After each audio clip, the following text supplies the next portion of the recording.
Kembali lagi dalam DWP Dani Wahid Podcast. Masih bersama Papi Paulus, papinya GM segala GM. Wah, ternyata ya kita baru tahu ya. Papi segala papi. Wah, ternyata pengalamannya itu shocking ya. Iya. Dari Gak nyangka. untuk golfnya aja dari Royal, dari Bogor Raya, Royal, dan sekarang bikin bisnis sendiri yang bener-bener fokusnya di pengembangan skill golf untuk anak-anak zaman sekarang. Dan kerennya lagi Neti Golf, biasanya kalau kita tanya kenapa sih awal masuk golf diajak driving range. Ini beda, istrinya yang ngajak dan itu atlet. Ternyata istrinya atlet. Iya, itu Sampai sekarang masih Jarang aktif. jarang main. jarang Tapi main. sesekali main lah, sesekali.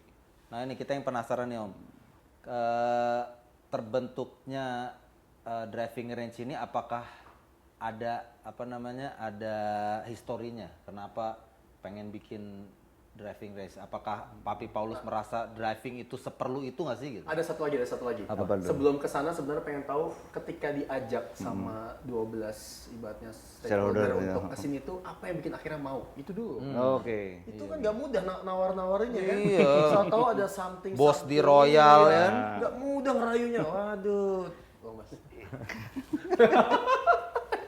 Gimana? Kayak Prinsipnya gini sih, saya orangnya suka tantangan, suka buat sesuatu yang kreatif dan lain sebagainya. Ini nggak cuma di sini ya, Ya, tapi apapun lah ya. mungkin selama masa pandemi mungkin kalian pernah dengar saya bikin golf triathlon, gotong. Oh iya.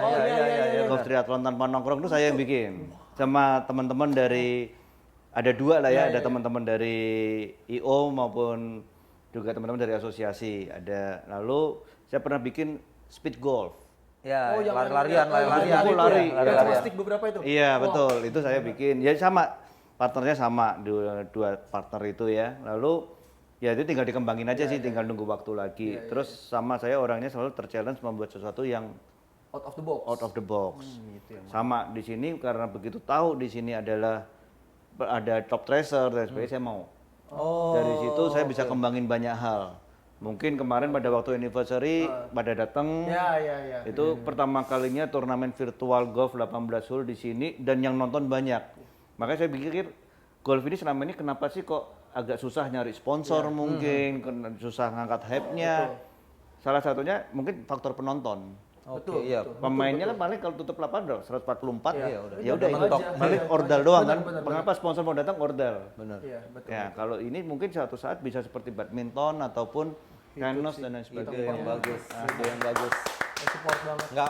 Nggak makan tempat ya kan? Yes. Nggak makan waktu lama. Bener. Oh lama lumayan loh. Sebenarnya main di sini 18 hole 4 orang itu tetap 3 jam lebih. Lama. Jadi kayak sama kayak main 18 Iya. di lapangan. Bahkan kemarin yang final Iya. 4 jam tuh. 4 jam. Yang ladies. Wah gila, serius banget berarti. ya? Iya, serius. Komentator, buset dah. Komentator panjang itu dalam depotan besar-besar. Oh keren, Tapi seru keren, banget, keren. tapi seru banget, Idenya seru bagus banget ya. Betul. Tapi emang di dunia golf tuh kita perlu out of the box kayak gitu sih. Gimana Benar. caranya supaya penonton tuh mau datang. Karena sponsor kan ngeliat kan orang yang Iya. datang kan ya. Value-nya jadi naik kan. Bener kata Pak Paulus, yang menarik di sini adalah teknologi yang dipakai ya. Iya. Itu ada games, ada ada games, ada lapangan Untuk latihan juga untuk ada. latihan juga ada. Nah, yang membedakan ada beberapa sebetulnya nih tempat-tempat seperti ini yang menggunakan teknologi mirip nih, yang membedakan sekarang. Oke, kalau Top Tracer kita masih pertama yang di Indonesia walaupun sekarang sudah ada di Bali juga. Ya, Oke. Ya, tapi sekali lagi yang saya lihat di sini adalah keseriusan dari sistem ini untuk improvement. Jadi di sini saya bilangnya untuk prestasi bisa, untuk entertainment bisa sebenarnya. Ya, jadi kalau turis mungkin belum karena golf itu 3 unsur kalau menurut saya, tourism, terus prestasi dan entertainment. Kalau di sini saya fokusin prestasi dan entertainment. Itu bisa semua di sini. Nah, ini yang saya fokusin untuk supaya sistem ini bisa dimaksimalkan dan bisa cetak prestasi atlet-atlet, bisa juga untuk tadi yang dia bilang bisa mendatangkan ini.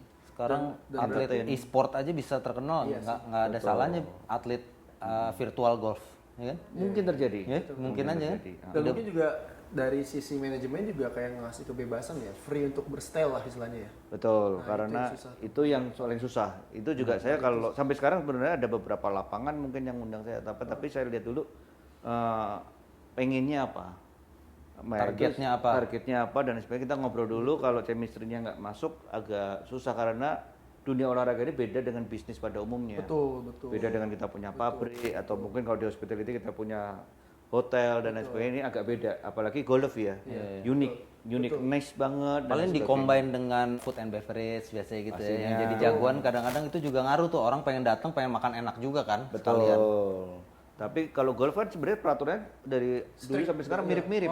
Iya, betul. Kalaupun ada perubahan dikit-dikit, orang mungkin nggak kerasa Nggak perubahan itu. signifikan bener. Tapi bagaimana bikin menariknya itu aja. Turnamen-turnamennya dibikin gimmick-gimmicknya dan lain sebagainya sih. So far kan turnamen-turnamen lapangan yang kita lihat paling kostum, paling game-game di tengah lapangan nih rest to the pin itu udah Ya itu standar terlalu standar ya. Emang kita butuh yang out of the box. Bener. Ya. Nah, untuk lokasi deh, untuk lokasi kenapa di sini nih?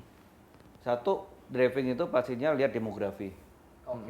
Ya, jadi kalau kita ngelihat driving itu saya dari sini nggak mungkin saya ngambil orang dari Bekasi Kerawang target market saya. Oke. Oh Nah, iya. target market di sini saya lihat kan padat penduduk, tapi keluarga muda, anak-anak muda, itu banyak di sini. Terus lapangan golf di sekitar sini juga banyak, Iya, dan lain sebagainya. Itu yang paling penting sih sebenarnya. Oke. Jadi marketnya dapat sekaligus ya. Ya, Nah sekarang kalau kita ngomong lebih ke teknis ya, kalau pandangan Papi Paulus nih, seberapa penting sih driving itu buat golfers?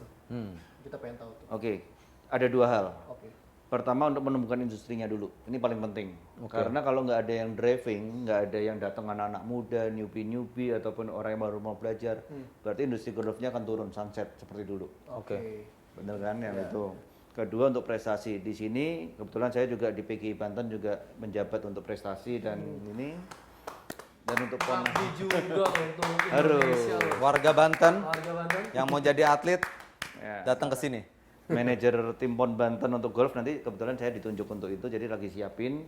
Ya tempat ini jadi salah satu base campnya juga. Oke. Ya jadi ini cukup jadi acuan nanti untuk bagaimana meningkatkan perform dan lain sebagainya gitu.